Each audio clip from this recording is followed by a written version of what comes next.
হাওড়ার রামরাজাতলায় আজও বেঁচে আছে এক প্রায় ২৫০ বছরের প্রাচীন ঐতিহ্য সমীচণ্ডী মায়ের পুজো। একসময় এই অঞ্চল ছিল বিস্তীর্ণ চাষের জমি। সমী নামের এক ক্ষতিকর পোকা ফসল নষ্ট করে দিত বারবার। সেই পোকার হাত থেকেই ফসল রক্ষা করতে স্থানীয় পান চাষিরা শুরু করেন মায়ের পুজো। বিশ্বাস করা হয় সমী কথা থেকেই সৌম্যচণ্ডী, যা আরও পরবর্তীতে সমীচণ্ডী নামে পরিবর্তিত হয়েছে। সময়ের সাথে সাথে এই পুজো শুধুই একটি গ্রামীণ উৎসবে সীমাবদ্ধ থাকেনি, তা হয়ে উঠেছে এক সার্বজনীন উৎসব। রামরাজাতলার রামনবমীর সাথেও জড়িয়ে রয়েছে মায়ের পুজোর গভীর সম্পর্ক। দীর্ঘ কয়েক মাস উদযাপনের পর রামের সাথেই মায়ের বিসর্জন হয় একই সঙ্গে।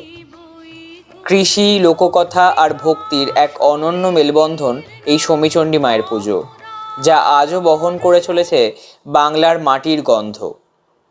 এমন আরও অজানা ঐতিহ্যের গল্প জানতে এখনই ফলো করুন ঠাকুর দালান পেজটি।